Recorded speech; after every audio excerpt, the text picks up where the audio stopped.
How's it going, everybody? Bryan Alvarez and Dave Meltzer here on Wrestling Observer Radio. It is Sunday night, January 25, 2014. Figure 4, 2015. Damn it. Figure4online.com/wrestlingobserver.com. A lot of things to talk about tonight. The Royal Rumble is over. How'd you like the show, everybody? Getting a lot of feedback on it. Dave, what'd you think? Yeah, a lot in the middle, a lot of down, some up. I thought that the three-way match was fantabulous. It was fantastic.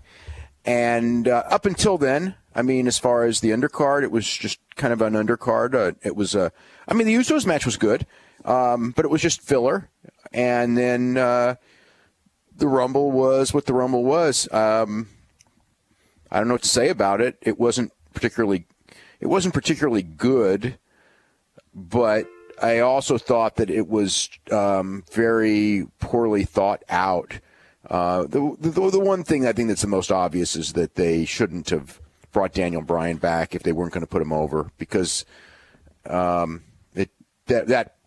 basically killed the whole match in a lot of ways. I think the people probably would have been okay if like Dean Ambrose won or somebody else, but they totally crapped all over Roman Reigns, and that was the deal.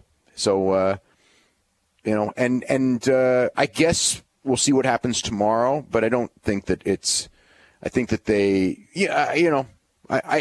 a lot of unanswered questions, but, they picked the wrong city, and they picked the wrong way to do it, and if they wanted to put Roman Reigns over, they should have waited to bring Daniel Bryan back. And they paid the price for that misjudgment. That's basically what it was. The same thing as last year. The people decided that who they wanted to win the Royal Rumble. If he wasn't brought back and hadn't been around and he came back out in February, I don't think that it would have been like it wouldn't have been like this at all. Because there was no other big favorite. Well, it would have been like it to a degree, because there were people booing Roman Reigns on the big screen before the show even started when they did the video.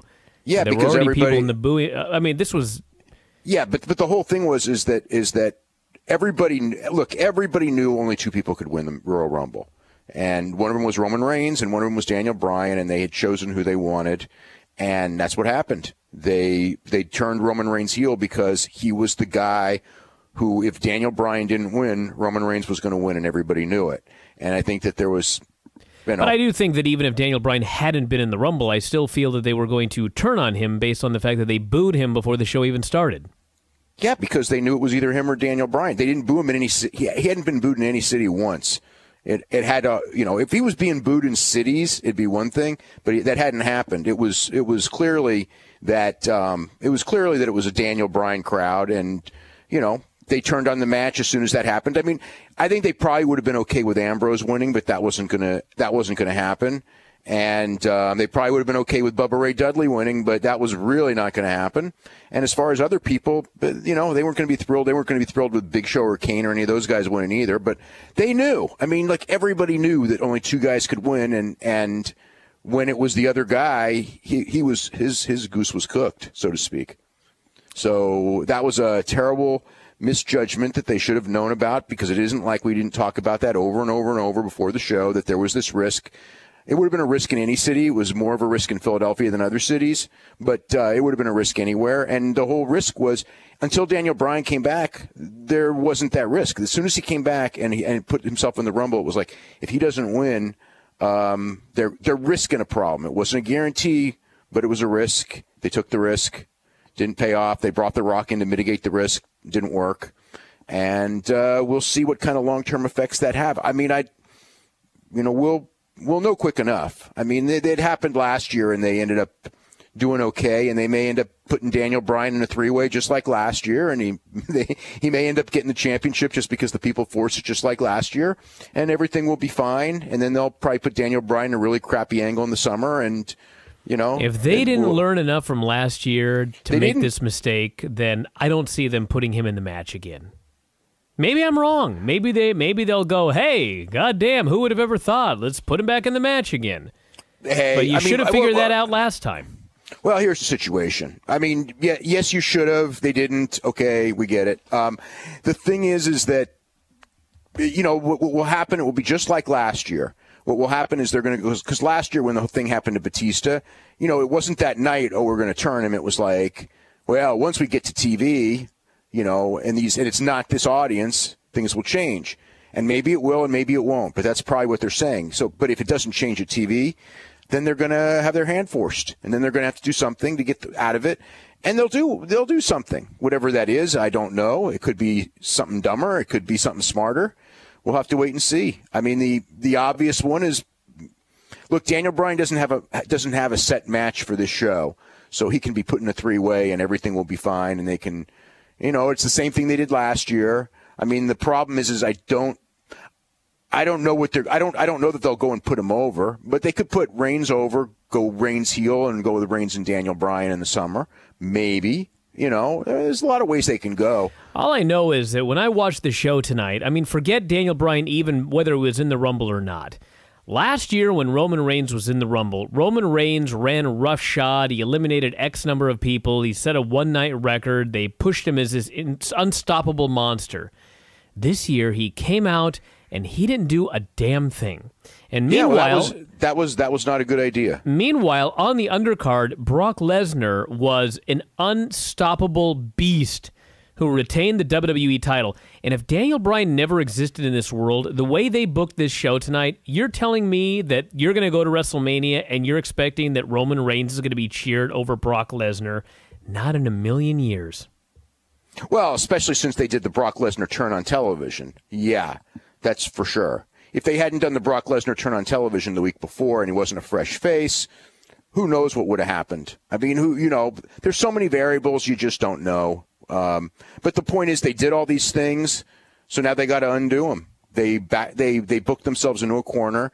The thing when I watched, I could see what the mentality of it, which was we got to get Daniel Bryan out early. Everyone's going to boo, which they did, and then they'll get it out of their system, and then we're going to bring in, DDP, and we're going to bring in, they saved like Ziggler and Ambrose for the very end with the idea that they'll bring the crowd back for the finish. That was I could see the mentality. It didn't work, but as soon as Bryan went out, because I was surprised he went out early, but as soon as he went out early and the crowd started with the booing, it was like, yeah, this is on purpose. They didn't want him in there when Reigns came in, which, they avoided that, but also they wanted to, they knew what the reaction was, and they thought people would get it out of their system, and then they would change the stories, and the people would get back into it, but it didn't work. Well, that's a great theory and all, but they're complete idiots if that was their plan, because he was eliminated at number 15, and they brought Reigns in at number 19. They thought they were going to get Daniel Bryan out of their system after 4 entrants.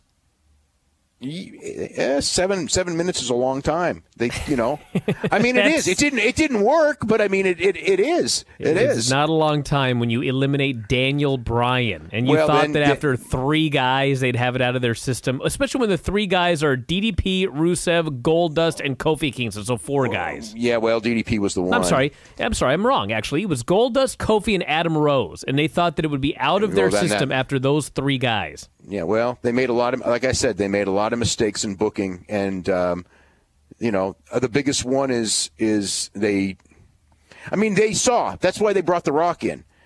Was to mitigate that risk, and it didn't work. But you can see the whole game plan. It just didn't work. So now we'll see what they do and how they react. Going to be real interesting watching next week, watching Triple H and Stone Cold, because there's quite a lot of questions that could be asked. Obviously the number of people who cancel the network, that's going to be a stat that we're never going to find out, but it's obviously very important. And if the number is significant, then they're going to have to pay attention. The other number is the rating for tomorrow, which quite frankly, I have a feeling might be really big. But if it's not, then that's another issue. Sometimes when the people who are really, really furious are the ones who are probably going to stick with you. It's the ones that aren't furious who just say, you know what? I'm not mad. I'm just going to watch something else. Those are the people you got to worry about. The ones who are yelling and screaming and, I'm so mad. Those people are probably going to be around because those people stay. But there are people who are going to tune, we'll see. We'll see how the ratings go. We'll see how the attendance goes. We'll see how the business goes. And we'll see what the crowd reaction is leading to Mania, and they're going to have to react. That's the name of the game. You make mistakes. Now you got to clean it up. And how you do, there's things they can do. Whether they'll do them, I don't know. I wouldn't have done this one. As soon as I saw that Daniel Bryan came back, to me it was like, you know what? You got to switch plans because he's more popular than Roman Reigns. And again, I think they didn't expect this to happen. I kind of did. I thought there was a good chance. It was certainly something that you had to be cognizant of, and they were cognizant of it, but and it happened. So there you go. So as far as what happens next, it's going to be very interesting next couple of weeks, especially Monday and Tuesday are going to be interesting days, and I think they'll probably after Monday and Tuesday, I'm guessing that today they probably won't make big changes, but tomorrow, if it doesn't go the way they hope, they will probably start thinking about what they got to do. And I haven't heard anything. Maybe they got a battle plan in place now, but we'll see tomorrow. I doubt it.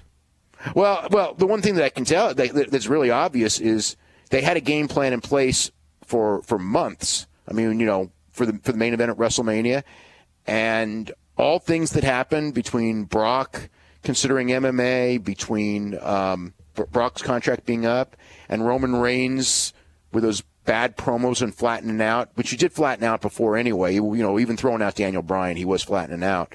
All those things did not deter them from that direction. They did not change it. And I thought that I really was surprised when when all the money came in, at whatever it was, late this afternoon, and I saw that they were going with both. I mean, I really didn't expect Brock to win, and I really didn't expect Roman Reigns to win. I really thought that that they would go with Bryan and Rollins, and then the idea would be that that would be the championship match. They would tear the house down, but in their minds, it wouldn't be the real main event. And then you would do the real main event with Rock or Brock Lesnar or whoever, whatever Rock and Brock Lesnar is probably the one, and that would be your real main event. But you would pacify people by you could even put it on last because who's going to be able to follow them.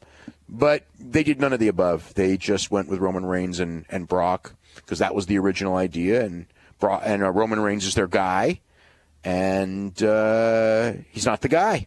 I mean, I knew he wasn't the guy from day one. Not day one, but I thought that by now they'd figure out.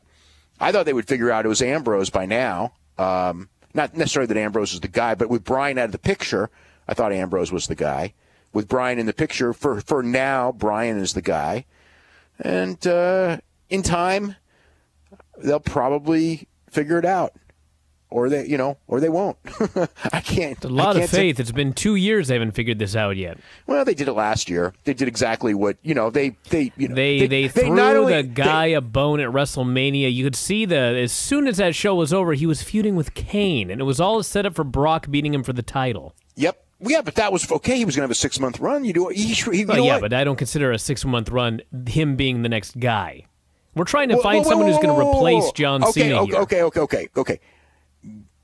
They will never believe, and I'm not saying that this is right. I'm just saying they will never believe Daniel Bryan is the next guy. It is just not in their way of thinking. They will believe that Daniel Bryan can have a run. But as far as the next guy, their minds will not work that way into the idea that Daniel Bryan can be the next guy. I mean, again, could he be?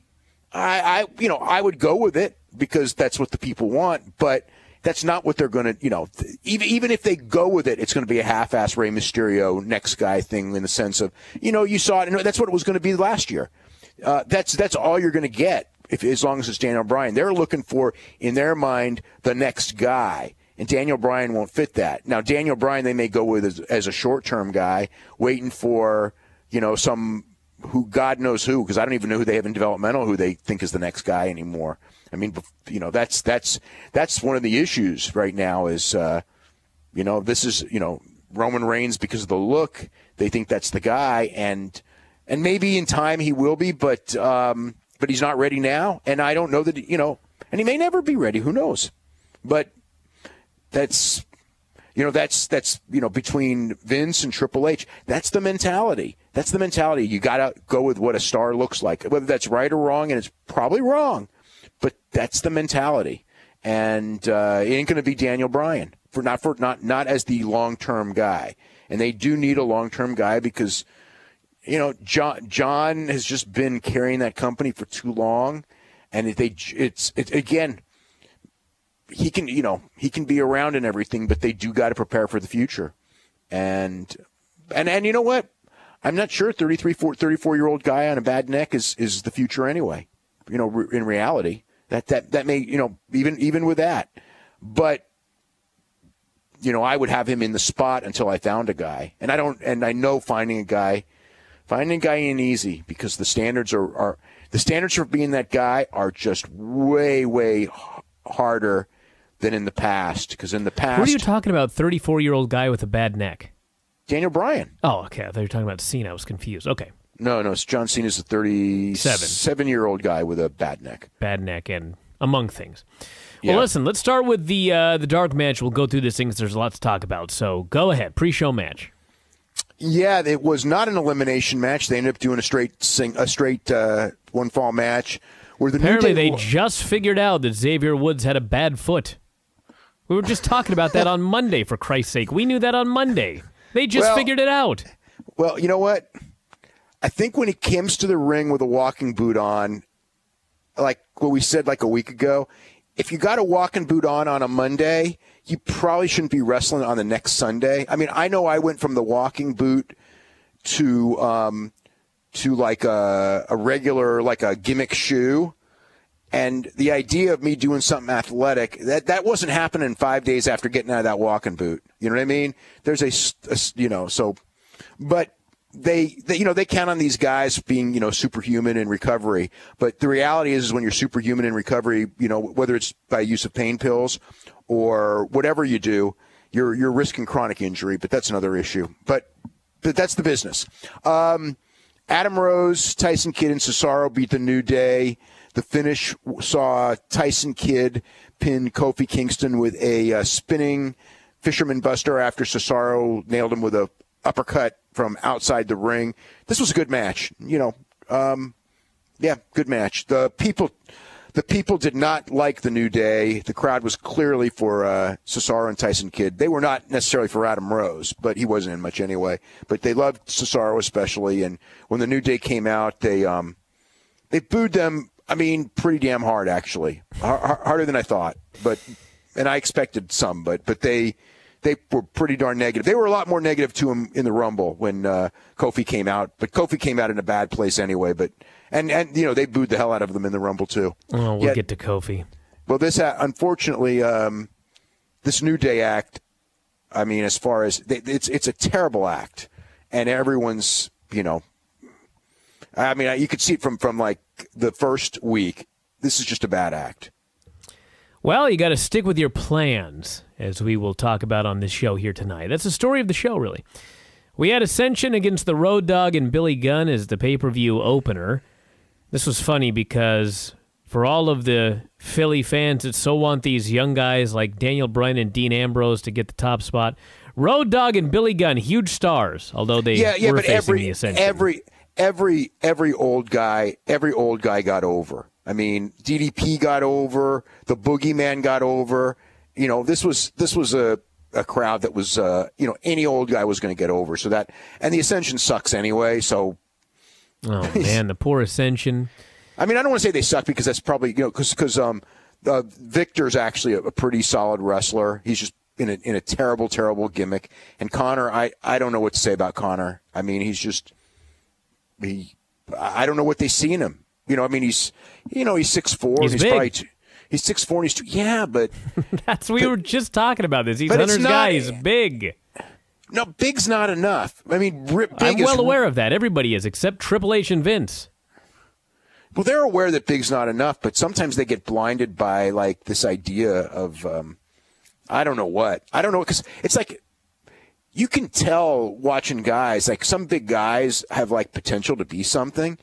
And I mean, Connor's been around, that guy's been around, he said this is his second run with the company. He's been in and out for years. I never saw anything in the guy. I mean, other than he's big. But so it's like, here's the problem. Okay, he's big, so let's put him against frickin' Billy Gunn. Okay, he ain't so big now. They put him, you know what I mean? I know what you mean. It's like if you want to make him big, you put him against Kalisto. You know what I mean? There's guys. You don't think there was a reason that they put him in with Billy Gunn, Road Dogg, Kevin Nash, Scott Hall, even X-Pac looked like he was bigger than Victor last week.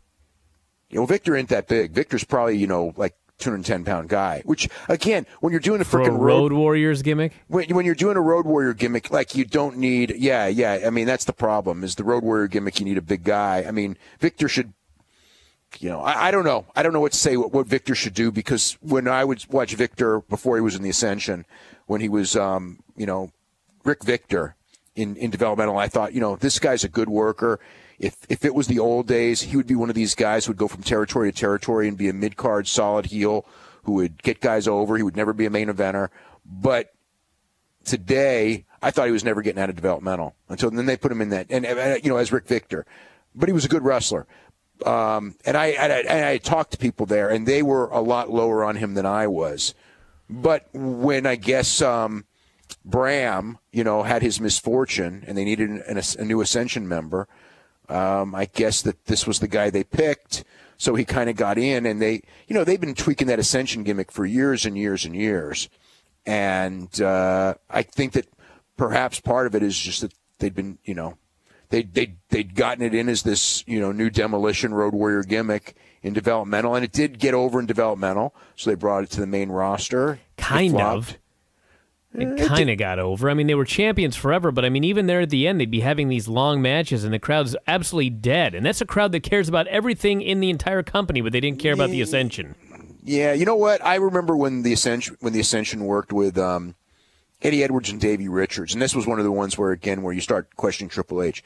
Eddie Edwards and Davey Richards, actually, and they had a good match with them. But it was like so obvious to me that Eddie Edwards and Davey Richards were like 4 steps better than these guys.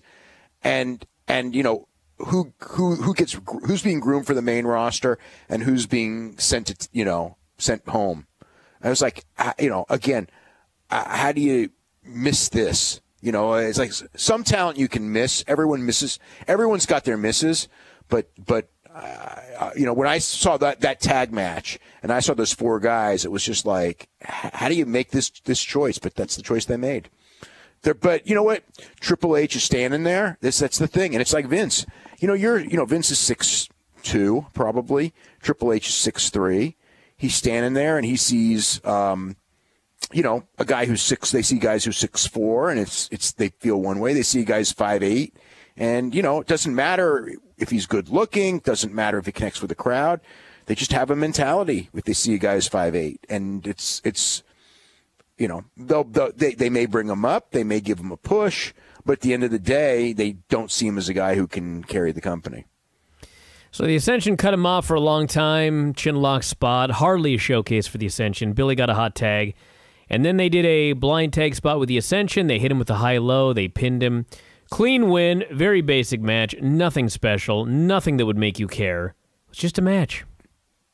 Yeah, had no business on a pay-per-view. Should have been a TV match.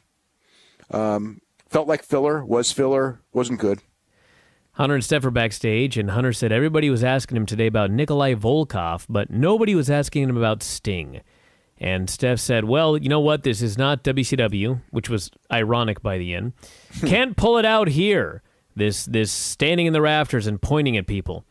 So Heyman walked up, and he got a huge pop. Everybody chanted ECW. And he said he was there to solve their problems. He said every problem, including tonight's 3-way, he had a solution for, which was Brock Lesnar. They needed to ask him to solve the problem of the main event. Well, listen, let me tell you something.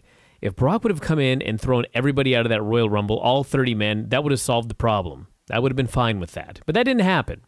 But he did say that Brock could solve the problem of Sting as well, which was strange. Hunter did get an angry look on his face, so I guess the idea is he is not going to have Paul solve this problem. He's going to solve this problem himself. I got to say this also. Sting should have been on this show. This is the Royal Rumble. This is the big pay-per-view. I know that he may be at TV tomorrow, and he may not, but this is, he should have been on this show in some form or fashion. They should have set up an angle for him. This is the show where you do those. To me, this is like the number 2 show of the year. And I mean, that was one of the weaknesses of the show in the sense that you already had the first hour was total filler. You had the great championship match, absolutely phenomenal. But you didn't really, they often, this show, the Rumble show, is a very by-the-book show, a very predictable show. Almost every year it's predictable. But I think that you want something. I guess the idea was they brought in Rock. But you know what? I got to say this also, as far as Rock goes, I don't have any, it's like, what was the purpose of that exactly? I know what it was. It didn't work. But it's like, if I'm going to use The Rock, but the problem is you're looking at it as Dave Meltzer. I mean, if you close your eyes and look at the end of that match, this was Vince's vision. It was Roman Reigns, his chosen one, taking on 2 giants and an evil Russian, and then being endorsed by The Rock at the end. In his brain, it was a brilliant scheme. Yeah, but you know what? I mean, not that it made any difference, because it made no difference at all.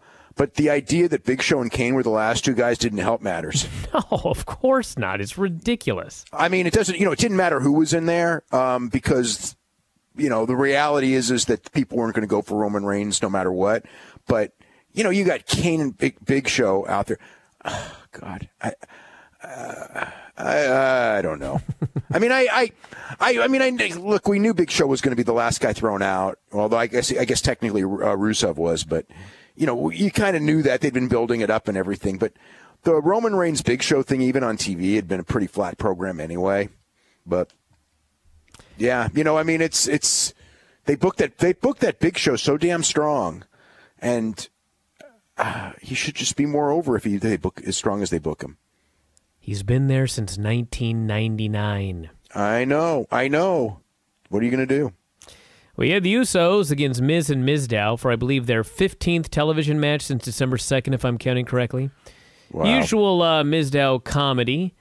The Mizdow's awesome chants. Miz wouldn't give him the tag, which actually at one point brought, I believe, JBL to bring up the fact that, wouldn't you want this guy in all the time? He's your stunt double. But the story is Miz works the entire match. He makes his own comeback, kind of like a babyface, actually, 1-on-2 against both of the other wrestlers. And finally, they did the big spot there at the end. They kicked out of all sorts of finishers and that sort of thing. And finally...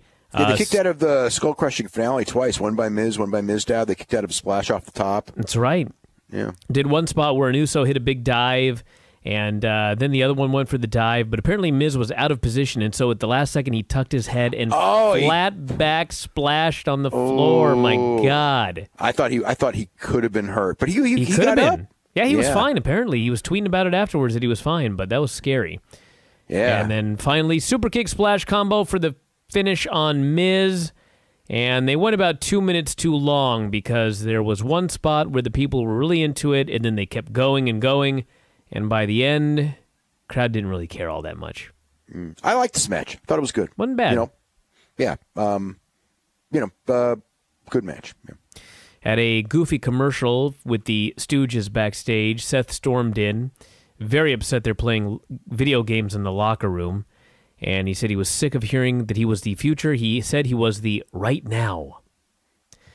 Bella's against Natalya and Paige. Since there were only 5 matches booked on the pay-per-view, they got a lot of time. They had the babyfaces run wild early, did a double suplex spot, nearly pulled down Brie Bella's pants. Fans started an Olay chant, and JBL said it was a European football chant out of respect for Paige. Maybe it was. What that was. I don't think so. I mean, I don't know. I mean, it's a worldwide football chant. It sure is, but I don't think they were chanting that for Paige here in this match. Yeah. Heels finally cut off Natalya, teased the hot tag forever, and she was about to get the hot tag, but they've got a new finish for tag matches, which is you tease the hot tag forever, somebody pulls the other babyface off the apron, and the guy never gets a hot tag and is pinned, which is what happened here after Nikki Bella hit a Misawa elbow on Natty for the pin, and that was the end of the match. Mm-hmm. Yeah, not very that good. Very long. Yeah, not a good match. Not terrible, but was what it was. No, not terrible, but not good. We had the deal where they trotted out, I believe, 13 guys, and they all, one right after the other, talked about how they were going to win the Royal Rumble, and with the exception somewhat of Roman Reigns at the beginning and Daniel Bryan at the end, it was one cartoon character after another. It was like the 80s. You had Gold and Stardust, and then you had the evil Russian, then you had the guy with the stunt double gimmick, then you had the giant, then you had the guy that does the flamenco dancing. Oh, it's 2015. These are your gimmicks. And virtually nobody cares about any of them. That was another problem with the Royal Rumble. The depth of the roster, for Christ's sake. Yeah. Well, they do have more depth, but they decided, they decided not to use Sheamus. They decided not to use Randy Orton. The Chris Jericho thing, didn't happen. I mean, there is more depth, but, it's what it was. So then we had the championship match, and for those of you that are complaining about this pay-per-view, I don't know if this would be the case or not, who knows, but there's part of me that thinks that if you would have done the Royal Rumble first and then brought out this as the main event, and these guys had this match, people would probably have a very different opinion of this pay-per-view. They absolutely would. There's not even a question. This match was awesome. Yeah, there's no question that was another mistake that they made. That if this match should have gone last. You know what's funny? I don't know if this is the case because I was doing Observer Live during the pre-show, but I did have people that were tweeting me during the pre-show, and they said that on the pre-show, they claimed that the championship match was going on last. I don't know if that's true. I wasn't paying close enough attention, but there was a lot of stuff that happened on the pre-show that was interesting. I don't know that they had as much direction as they usually do, so... That like Booker T talking about Rumble Johnson winning last night on Fox. Oh yeah, that was quite interesting. I was thinking that was really quite interesting. Yeah. So these guys had a goddamn great match. The story of the match was that John Cena is the valiant babyface who everybody happens to hate. Seth Rollins is the Weasley heel who's going to do anything in his power to win this championship. And Brock Lesnar is the unstoppable killing machine who is unlike anybody else in the entire business. And he's got the best wrestling gimmick in the whole wide world. He suplexed the hell out of everybody right and left at the beginning, threw about 25 different suplexes all over the place. Place is just going crazy for the unstoppable beast. And Seth and Cena are trying to get rid of this guy, but every time they lay him out, he just comes back and keeps suplexing them to death. And they did this spot at one point where the storyline is that Brock cannot be killed. And so Cena hit him with 3 AAs. Seth broke it up. Seth then hit him with a curb stomp. Cena broke it up. And through all of this, Brock is still moving. And so finally, they've got to get rid of him. And so they do a spot where he ends up on the Spanish announcer's table, and Rollins climbs up on the post, and he gives him the greatest flying crazy elbow. Perfectly, he just hit him perfect. Table breaks, bodies everywhere, and they sell it like Brock is dead, and he's down. And they bring out the stretcher for him, they bring out the doctor, and as they're tending to Brock outside, John Cena and Seth Rollins proceed to have a great wrestling match in the ring. So they're doing all these great spots inside. And finally, they do the big spot where, I guess, Cena is in the ring with Seth. Seth goes up top. He hits his Stardust press, I guess it's called, the Twisting 450.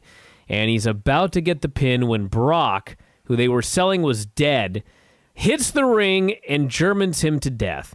And he kills Seth, he kills Cena, he goes to give Seth the F5, but Seth lands on his feet. Seth hits him with 2 briefcase shots, puts the briefcase on the ground, he's going for the curb stomp, but Lesnar snatches him out of midair, gives him the F5, and pins him. A billion-star match this was. That was a fantastic match. I have breaking news. Uh-oh. Okay, so this is what happened. The talk about Daniel Bryan being put in a 3-way, this is from tonight, is Vince feels that it would be a repeat and we will have gone to the well one time too often. And they were ready. They were absolutely ready for the backlash, but it surprised them at that level. They panicked early, very early in the show.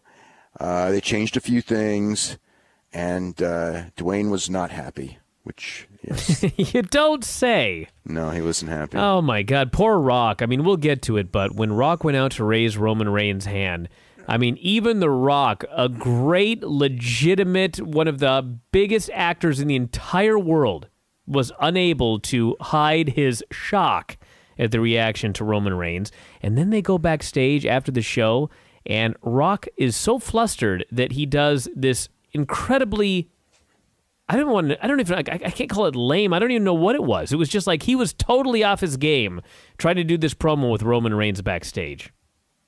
Yeah. Anyway, that was the title match, and on the bright side, that match was great.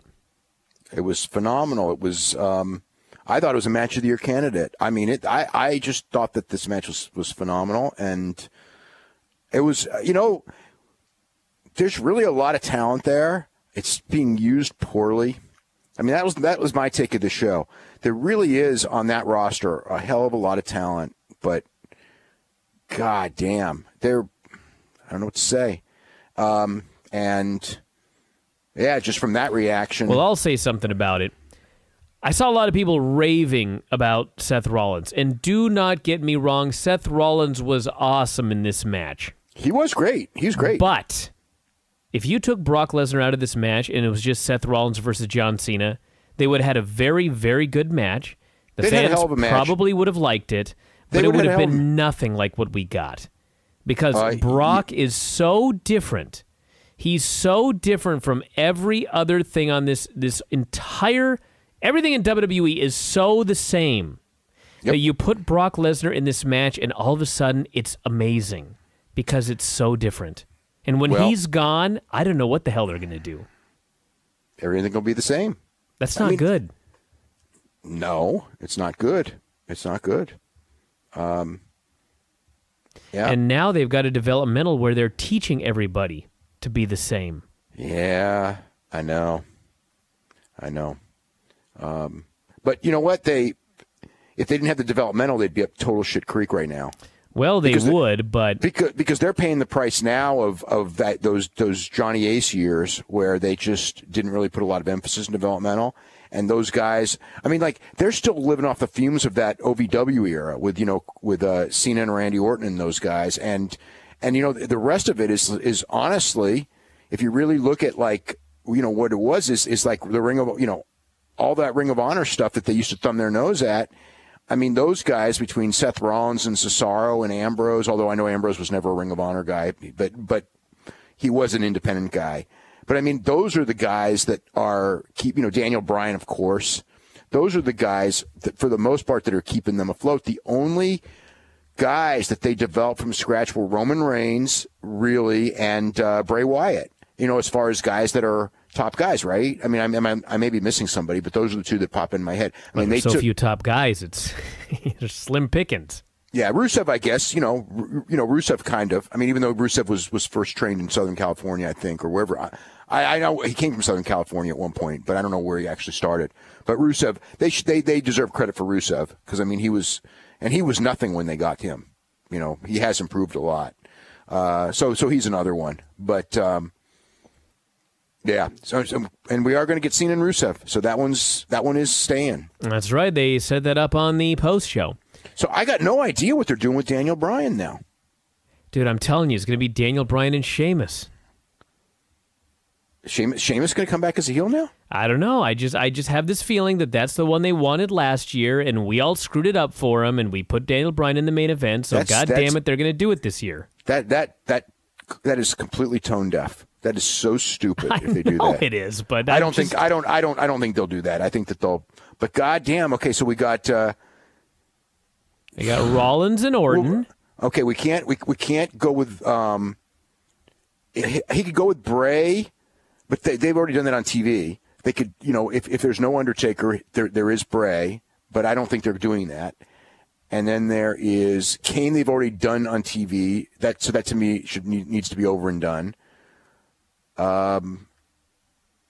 Yeah, I don't know. Who'd we got? Big Show. Big Show's got nothing, but goddamn, I don't want to see that. That'll be a waste. I just had an idea, by the way. Maybe the reason that they put that Brock Lesnar babyface turn so hard on Raw last week, and the reason that they kind of are pushing him as a babyface here, I mean, when you think about it, if they really want to christen Roman Reigns as the next top guy as a babyface, I mean, why are they pushing Brock as a babyface? Because you know it's going to make things even harder at WrestleMania. Maybe they did it because their idea is that on Raw tomorrow, they're going to do some sort of angle, and Seth is going to cash in the briefcase on Brock Lesnar, and they want Randy Orton to be the guy that comes out and fucks over Seth Rollins and costs him the match, and they figured that the only way that Randy Orton isn't going to be booed for this is if people love Brock Lesnar enough. Randy Orton's not going to be booed, right? People were cheering Randy Orton like crazy when. But if Brock is a heel and Rollins goes to cash in the briefcase, the people are going to go crazy to see a title change. And if Randy Orton comes in and ruins it, they would boo him. You're absolutely right. Unless they like Brock so much that they're happy that he stopped him from losing the title. Yeah, you know what? That's excellent. That's excellent analysis there. And by the fact that you did it makes me think that's way over their heads. But maybe they are thinking that way because I haven't been that impressed with their line of thinking lately. But perhaps they are. That makes total sense to me. So the Rumble, the Royal Rumble 2015, the first two men to start were Miz and R-Truth. And so they did a brief... Why would you do that? I don't know. Don't you usually start with two guys who are high mid-level, but they can go, like Cesaro or something? You'd think. Cesaro, Tyson Kidd, those type of guys. I mean, nothing against... I mean, I could see there's a reason they went with Miz early. I can see why, because he was going to come back late and all that. Yeah, but why not just have Miz and Mizdow come in back to back, and then you can do all of those spots? Yeah, I mean, and here's another one. All those ideas, I guess the bunny's gone. I guess the bunny is gone because no bunny. And what else? No Bo Dallas, who was originally supposed to come back tonight. No Alex Riley that you plugged last night. I brought that up too. Yeah. And he wasn't on the pre-show either. He was taken off the pre-show so he could be in the Rumble, and then he was taken off the Rumble. Now, was he really? I mean, was that what he said? Yeah. All right. He said that he wasn't doing the pre-show because they told him he was going to be in the Rumble this year. How about that? They lied. Well, they changed a lot. I mean, there was a lot. He wasn't the only one. Like I said, it's very important that we got Curtis Axel in and not Alex Riley. Well, Curtis Axel really didn't get in either. No, he's owed a match with Brock Lesnar, I think. Anyway, he's going to probably wrestle Reigns. Luke Harper. I mean, Rowan. Rowan, that's right. Yeah, he'll probably wrestle Rowan on TV and get killed. Can't wait for that one. So number 3 was Bubba Ray Dudley. He is back. Apparently only Bubba, not Devon, no Velvet Sky. Only right as of right now. This was only a one-shot deal. It could change, but as of right now, he was only brought in for this. You know, the most amazing thing about it was he was so great in TNA. He lost so much weight. He was a really, really good worker. And they brought him back here, and they dressed him up, and they put the glasses on him, and he looked fat. And he didn't look like a very good worker. It was amazing. It was like the TNA run never happened. You know what? I got to say, because that was my reaction watching him in those glasses. It's just like, okay, I'm just going to come off really bad. But my reaction was, you arrogant motherfuckers. This guy, as Bully Ray, is so much better than Bubba Ray Dudley ever was. A billion times. I mean, nothing against... I mean, the Dudleys were great with the Hardys and all that, and they had better matches. I'll give you that. But as a complete performer, Bully Ray in the last 2 years blows away everything he ever did in this business, okay? And they go back to that frickin' 1990s Hanson Brothers from Slapshot. What year is that movie? Because I know I was a little kid when I saw Slapshot. I'll find out. But they anyway, were in Philadelphia, however. They were in the home of ECW, and so maybe they figured that was the... 1977, I was 2. Yeah. Okay, so the whole thing is, and you've never even seen that movie still, but the The thing is like he didn't need to, I mean, he could be called Bubba Ray Dudley. That's fine. I would expect him to be called that. But the frickin' glasses and that outfit, let him. He wasn't even wearing the glasses in his last run in this company. I know. That's the whole thing was just like, God, if somebody does something better, we're gonna just not do it because, oh, man, it just drives me crazy. So anyway, he came out and him and R-Truth did the headbutt to the groin spot. That's when you knew there was no Devon, when he started doing Devon spots with R-Truth. Can you imagine? That's probably why R-Truth was there, and I didn't even think about it. That was why he was there. That was the whole comedy point. Oh, dear God. Okay, anyway, it didn't occur to me why you would start with R-Truth, and now it makes perfect sense. So they 3D'd Miz, and then Bubba tossed Miz out of the ring. So Bubba tossed Truth. Luke Harper was number 3. Bray was number 4. So Bray and Luke were in together. And they ended up tossing Bubba, and everybody booed. So Bray and Luke... They were very upset about that. I'm not surprised. So Bray and Luke went face-to-face, and they decided they were going to be buddies. And so Curtis Axel came in number 6, but he was jumped by Eric Rowan. And so Eric Rowan gets in the ring, and all 3 guys go face-to-face, and the crowd is actually buzzing and excited, probably realizing that you guys are better together than apart. Thank God you appear to be getting back together now. But no, they start fighting, and the crowd dies. And Bray eliminated Harper. He eliminated Rowan, who wasn't even in the match, by the way, but he managed to get himself eliminated. And that was that. So Boogeyman was out as number 7. He's 50 years old now. He got tossed pretty much immediately. Then number 8 was Sin Cara. He got tossed immediately. Bray then cut a promo saying this was his year. And he started singing Whole World in His Hands. And that led out to number 9, which was Zack Ryder's big return. What a great return. He ran wild for a little while, hit a bunch of moves, and then Bray just stopped selling and threw his ass out. And that was the end of him. He's gained weight. Well, he's been hurt. Give the guy a break, No, not fat. Muscle. Oh, I see. Well, he was on a break. He was injured. That's the gimmick. I know. Number 10 was Daniel Bryan. How come every time I get hurt, I get smaller? Hey, you know what? I don't know. Don Fry, fighters heal faster than normal men. Poor Don Fry. I had breakfast with Don Fry a couple. God, I'm trying to remember when. Whatever the last time I was in Vegas, we bumped into each other for breakfast. Really?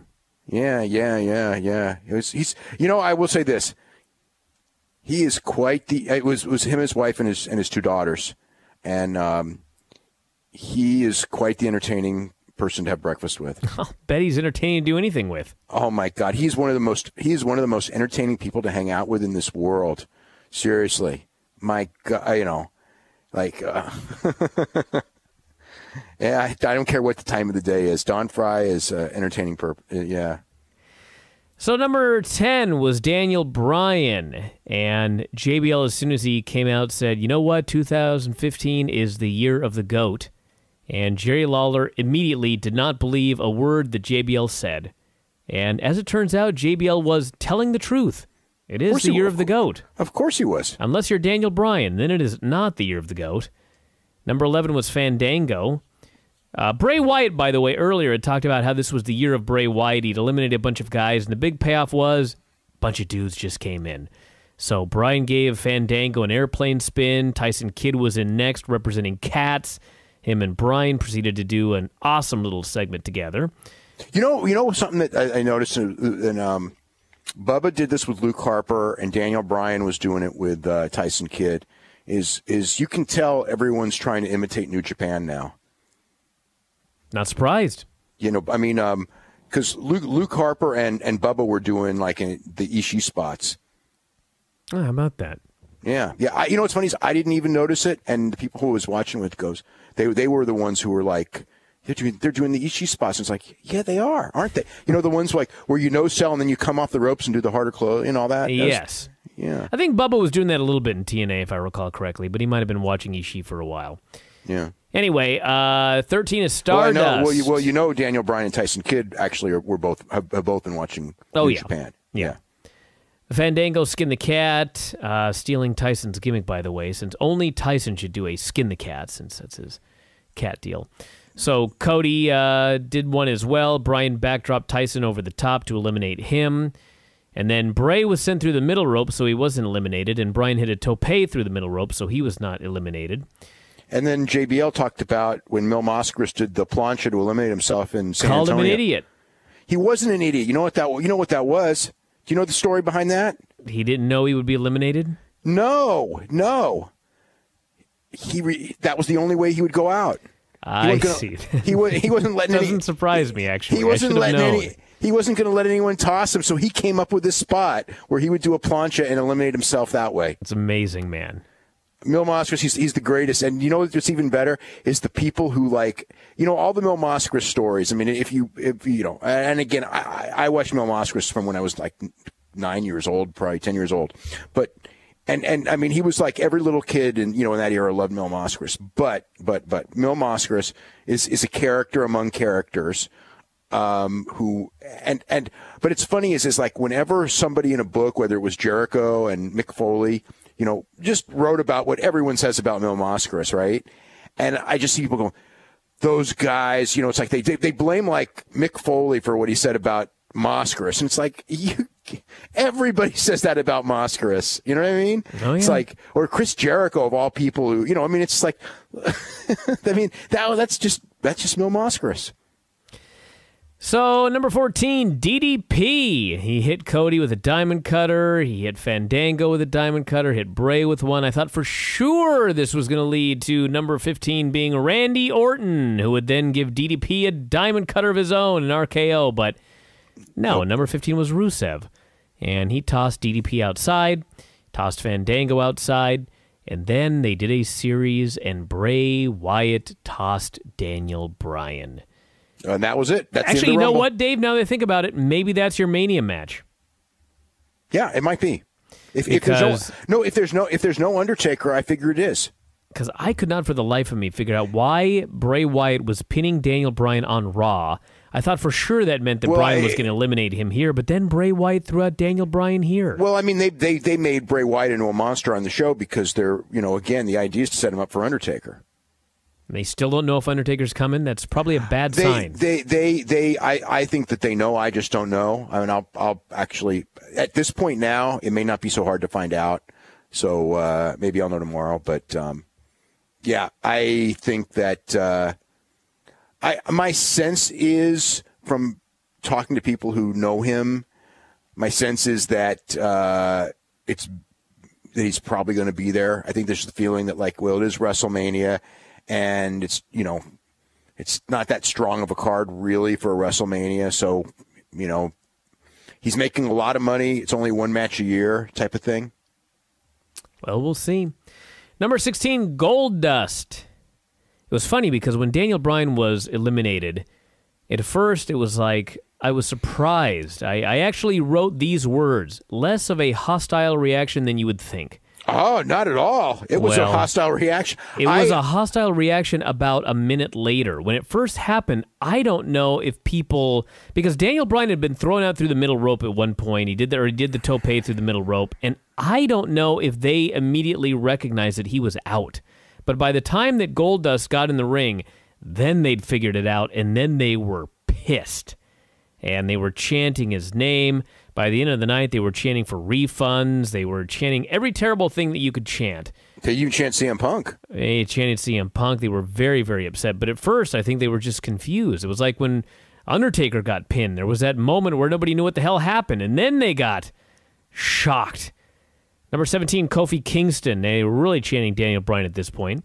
Number 18, Adam Rose, a stacked mid-card here on this program. Kofi got tossed, but the Rosebuds caught him and carried him back to the ring. That was his entire big spot this year. Very much a letdown. Oh, yeah. Oh, yeah. Number 19 was everybody's favorite, Big Roman Reigns. Heavy, thunderous booing for Roman Reigns. There were signs in the crowd pointing out about how bad his mic work was. He tossed gold and Stardust. Bray and Rusev double-teamed him, but he fought back and they booed. Number 20 was Big E. Number 21, Mizdow. Finally, somebody that everybody could cheer. And as he was about to get in the ring, Miz ran down and told him, "No, you can't get in. Get your ass to the back. I'm going to take your spot." And Roman ended up tossing Miz off the apron, and so Mizdow had a chance to make a choice, and he chose to hit the ring. He ran wild for a second, and then Rusev just tossed him out. That was the end of Mizdow. And Miz sat on the ground, shaking with anger, so Mizdow sat next to him and did the same thing. Crowd booing Roman like crazy again. We had number 22, Jack Swagger, who went after Rusev again. This feud will never end. He should. That makes sense. That's exactly who should have run after. I am so sick of Swagger and Rusev. Number 23 was Ryback. Here's the problem, though. If Swagger doesn't go after Rusev, he's standing around doing nothing. Well, that's true. 23 was Ryback. He attacked Roman Reigns. Everybody cheered. This was where they started chanting for Punk. You know what? I gotta say this about Ryback.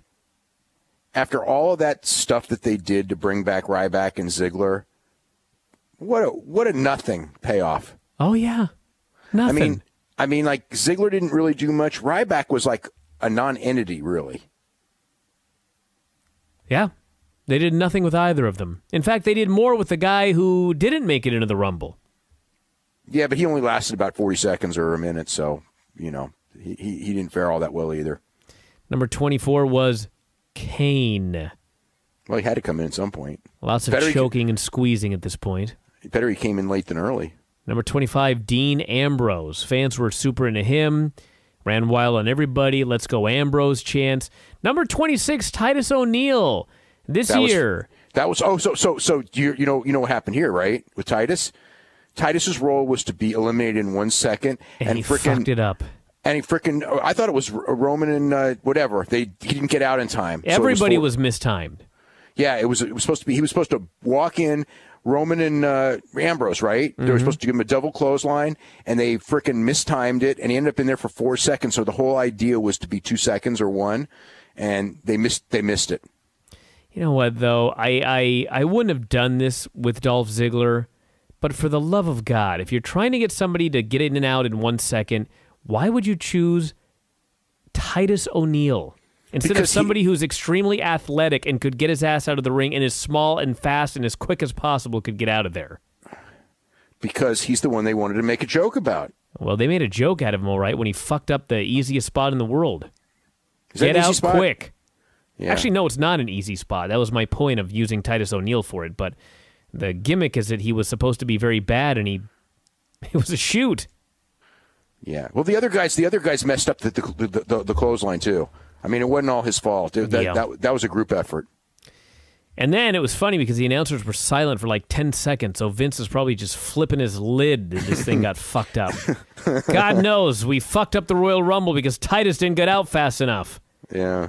27 is Wade Barrett. Talk about some bad news. Nobody cares about the Rumble. Oh, God.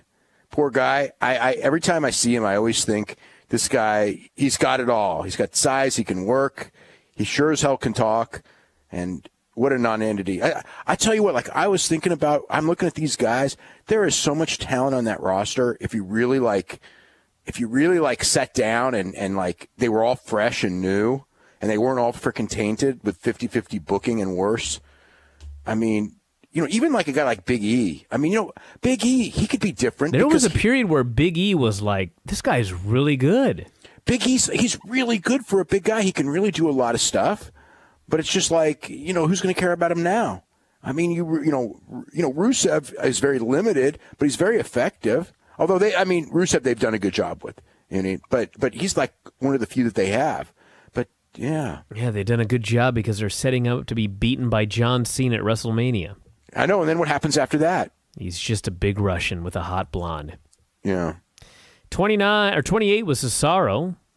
Big E got tossed. Number 29 was The Big Show. He's killing everybody. Tossed Ryback, tossed Swagger. And the big number 30 is Dolph Ziggler. And God, I hated when the freaking Big Show punched Dolph Ziggler. Just so lame. You know what I mean? It's like, I don't know.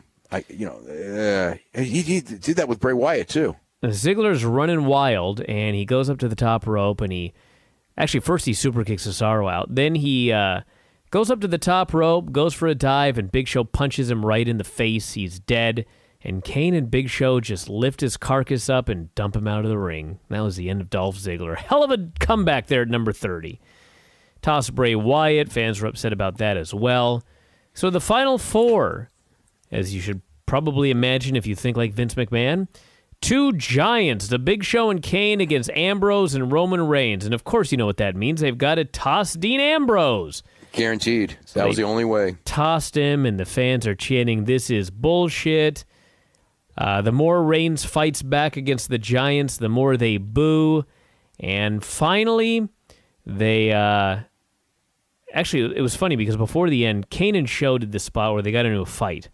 And Reigns tosses them both out, and they don't play Roman's music. And Show and Kane go back in to start double-teaming Reigns, and the fans in Philadelphia, Pennsylvania, the birthplace of this country, are chanting for the Russian. Yeah, because we want Rusev, they say. Well, that's because they all knew that Rusev wasn't eliminated. That's right. I mean, he'd been laying asleep on the apron for like 20 minutes. So Rusev jumps back in the ring. I think he'd been outside. He was under the ring or something like that. No. He was outside sleeping on the mat because what was it? Somebody did a spot with him. I forgot what. Oh man, hold on.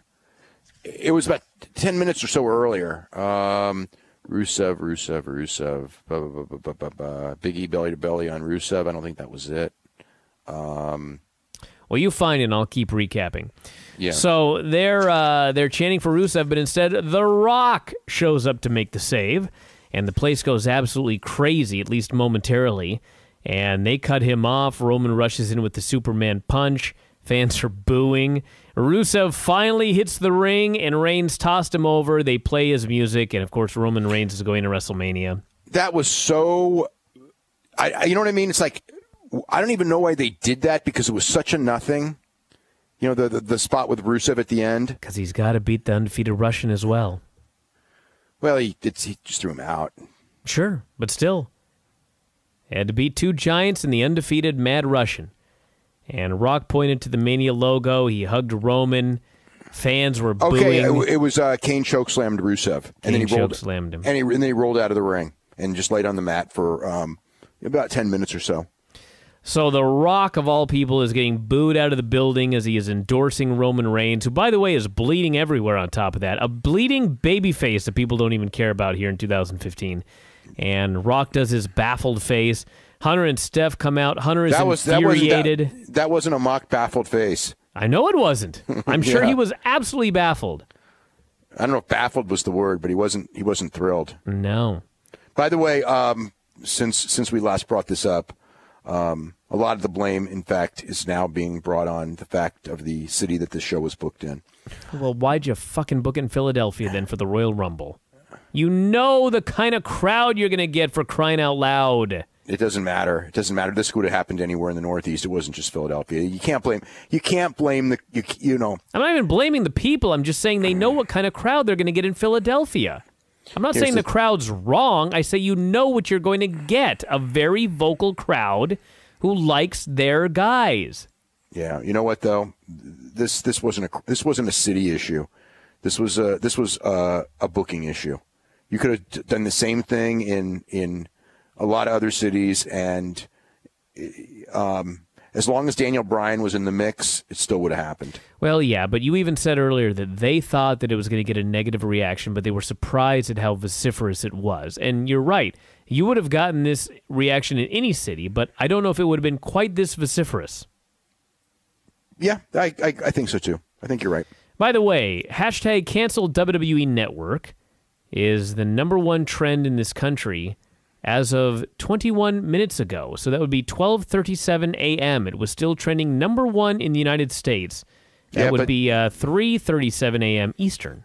Well, that hurts. I mean, that doesn't necessarily mean anything, but it does hurt their feelings. It hurts their feelings? Oh, come on. You know it hurts their feelings. You know how much stuff hurts my feelings when I watch this show and they don't give a shit? Yeah. There you go, everybody. Let's see what happens tomorrow night. Tomorrow night's going to be an interesting Raw. Oh, it sure will. Is Raw even taking place where it's supposed to tomorrow? Because I've heard that flights are canceled. Hold on. But they're Hartford to Philly is not a flight. Let me see what I've got here. Hartford to Philly is a drive. Can they drive? Yeah, the storm's not supposed to come until tomorrow night. Everyone can get in. It's after. The concern is getting out. Right. The concern is after the show because it's going to hit. It's supposed to hit somewhere between like 6 and 10. So if they go now, which they will do, they're all going to be in Hartford. There'll probably be guys. They're probably in Hartford already, actually. So that's not an issue. It's Hartford to Boston on Tuesday is the bad one. So tomorrow is Raw. It is probably going to be a very, very highly rated show. I'd be stunned if it was not. And we'll see what kind of WrestleMania matches we get. We'll see what kind of card we get. We'll see what we get for Fastlane. Yeah. I don't think that really even matters. No, probably not. Still waiting for that WWE Network number. As a correction from yesterday, you did have to input your credit card for the November free month. It was a previous free offer where they weren't even making you give their credit card. But that does change things slightly, but I guess we'll see. I think that they're probably did really well. What's funny is when you mention that we did a big special over Christmas and we did really, really well. It was over Thanksgiving. Or Thanksgiving or whatever. I'm not doing that special again for a long, long time. Really? I don't think so. I was going to talk to you about that. Really? Yeah, I was going to talk to you about that. I don't know. We'll see. But I mean, as a basic rule, I agree with you. But I was going to talk to you about that, so we'll talk about that later. All right, fine. But anyway, that was my thought about the whole thing. So we'll know early February. You know what? Maybe you should talk to me after early February. Then we'll have a better idea. Okay. We'll see how the WWE Network numbers. Well, it doesn't really matter because we already know how we did. That is true. It doesn't matter how they did. We already know how we did, and we did very well. So that's fine. I'm just thinking. I'm not negative on them doing the free February. I think that because the idea is that if they do the free February, it expires at the end of February, and all those people that sign in, they're going to go, you know what? March is WrestleMania, and I think that they're going to retain a ton of people for March. Now, after March, who the hell knows? But even so, they're going to be up higher than they would be without it. Now, I would not do another one for a long, long time, and they will. So that's the difference. But as far as going back, even though February is early, I think February is absolutely the right month to do this in for them. Well, we'll see. It just feels gimmicky to me. Like all of these gimmicks to try to get people to sign up, and the big issue is present something people want to buy. Well, I think that their problem is since they don't have that, they're relying on gimmicks. It's kind of like a booker doing a bunch of gimmick matches on television where the gimmicks aren't built up. You just do them because it's like if we put a cage on television, maybe more people will watch that segment. All right, everybody, we've got a very long time, but before we go, we got to talk about these Fox ratings. I was very wrong about this. The show did very well. Yeah, it's not going to rise as much as the other ones because the show was over at 10. So basically that 2.82 million, which is the it measures the West Coast, whatever the Fox affiliates had from 8 to 10, which God knows what that even is. But so it'll probably end up being a little over 3, I'm guessing. It's not anywhere close to as impressive as the number Connor pulled because, I mean, it's one thing when you're in 114 million homes to pull, say, 3 million viewers, and it's another when you're in, what's the number of homes that those guys are in? 86, 87 million FS1 and pulling 3 million viewers, which is pretty damn impressive. But it was the best that they've done on Fox in 2 years. So it was a successful show. So they're 3 for 3. I think that the next show, I've seen people who really were predicting a high number for the next show, and I'm not feeling a high number. Which next show are you talking about? Anderson Silva and Nick Diaz on this coming Saturday. This coming Saturday. I think it'll do all right, but I'm not. Like there's people. It's going to beat. I haven't been blown away by the hype at all. No. I mean, it's just. They've got really, really good commercials, and I personally am really excited for it. But it doesn't feel like. Yeah, I want to see Anderson Silva back. I'm a big Anderson Silva fan, and I think it'll be fun. I don't like seeing old guys come back. I hope he does well, but I don't like seeing old guys come back after debilitating injuries because generally it's not so great when you're in a fight. But hopefully he's the exception and he does well. And Nick, I hope Nick's better than Nate was in his last fight. He'd have to be. I hope he is. Nick hasn't fought in almost 2 years. You never know when a guy takes 2 years off. You never know. Yeah. So I mean, everyone remembers.